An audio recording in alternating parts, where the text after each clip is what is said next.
हाँ जी वीवर्स की हाल है तुहाडे उम्मीद करना खैरियत नाल हो। तो मैं तुहाडा भाई ए भी भाई ते अज यार गल एक बड़ी जरूरी अज दा व्लॉग सिर्फ छोटा होना है लेकिन तुहानू दस्सण वास्ते होना है लोकां दा प्यार प्यार ये है भी छोटा जो भाई है मेरा ये स्पैशली तौर पर मिलन आया है तो इन्हें आख्या भी यार ना मेरे नाल वीडियो बनाओ सैल्फियां बनाओ। असीं हुण वीडियो भी बनाईयां सैल्फियां भी बनाईयां ते अगर कोई भाई नू मेरी तरफ तंगी हुई है तो दस्से। अस्सलाम वालेकुम भाई जी कोई हुई है तंगी? नहीं कोई मैं तुहाडे नाल वीडियो ना बनाई होवे या? बिल्कुल बनाई है जी। हाँ ते तुसी भाई कमेंट करदे ने कि तुसी साडे नाल वीडियो नहीं बनाते यार वीडियो बनाई दी हर किसी नाल। हुण छोटा भाई है कितनी दूरों मिलन आया स्पैशली तौर पर वो ये अगे बैठा रही है मैं आया होना मैनू कोई नहीं पता भी ये आया होया है तो सुबह का तकरीबन 12-1 बजे इतने आया होया खूह ते तो अगे टाइम नहीं दिप्या गया तो मैनू पता ही होने लग्या भी कोई बंदा आया बैठा तेन मिलन वास्ते तो मैं स्पैशली तौर पर मिलन आया तो यार जेड़ा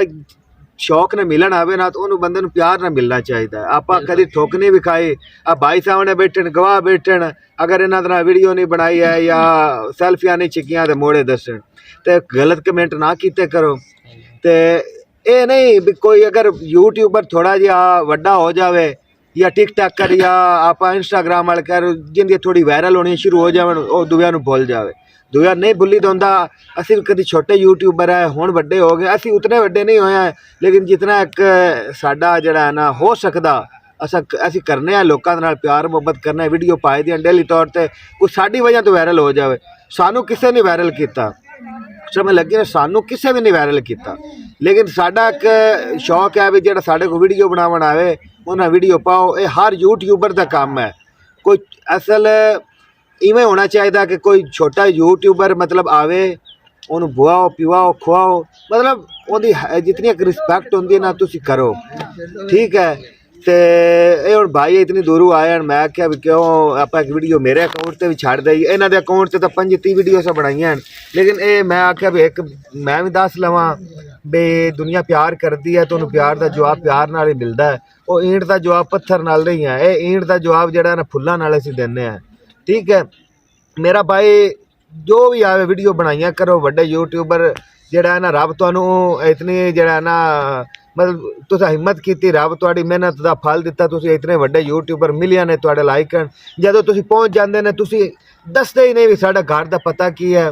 असीं जनाब जिहड़ा ना पाकपतन जिले दे रहण वाले है चक नथे बोतला दे ते अगर कोई भी वीडियो आके पावे तो आ जाए असीं नाल जिहड़ा वीडियो बनावांगे बकायदा तौर पर भाई होरी आए हैं भाई होरां दे नाल वीडियो पाईयां हुण जिहड़ा ना कोई अगर होर आना चाहे असीं उहनां नाल वीडियो बनावांगे तो बाकी यार जितनी एक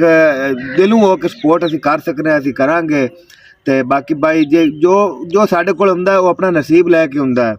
तो असीं डेली तो लव यू हो गए जनाब भाई होरी आए हैं बड़ा प्यार भाई जी कोई तंगी हुई है या कोई? बिल्कुल ठीक कपड़े हैं कोई तंगी नहीं हुई कोई बिल्कुल भाग गया वेला मुंडा यूट्यूबर यकीन करो तू मुल्तान गया मुल्तानों बड़ा औखा पुछा लोगों को रास्ता पोछते जिसले असीं उत्थे अपने उनके प्यो ने आख्या भी उस तुहाडे नाल वीडियो कोई नहीं बनानी बकायदा तौर पर असीं मतलब ना 3-4 घंटे उत्थे रहे उनके छोटे भाई लुक गए तो लुकण च भाई जिहड़ा है ना फिर साडा दिल टुट गया भी असीं इतनी दूरों मिलन आया है तो भाई होरां ने जिहड़ा है कोई रिस्पॉन्स नहीं दिता असीं उत्थे बैठे रहे सारी दिहाड़ी उत्थे लै वेला मुंडा घरों ही नहीं निकलिया यकीन करो असीं बाहर मक्खियां मारदे रहे ठीक है वेला मुंडा घरों ही नहीं निकलिया। बाकी जिहड़ा कोई वड्डा यूट्यूबर होंदा है वो आदे आप नूं पता नहीं खुदा समझण लग जांदा मेरा भाई तो जितना हो सके छोटे यूजरां की सपोर्ट करो। ये वीडियो पाने का इो मतलब अज का व्लॉग का इो मतलब है बाकी छोटे यूजरां की सपोर्ट करो। ये भाई मिलन आया दिलों होके यकीन करो वो जिवें आंदे ना मेहमान अपना रिजक नाल लैके आउंदा ते बाकी हुण भाई नूं मैं कह रहा भी रात रह कित्थों है ये भाई आए हैं साहिवाल दे विच भाई होरां नूं मैं कह रहा भी रात रह पाओ लेकिन भाई होरी रात नहीं रह रहे ते बाकी हुण इन्हां नूं अलविदा करना है ते बाकी लव यू हो गए जनाब इजाजत अगली वीडियो इस तो ज़्यादा बेहतर होगी। तो ओके अल्लाह हाफिज़।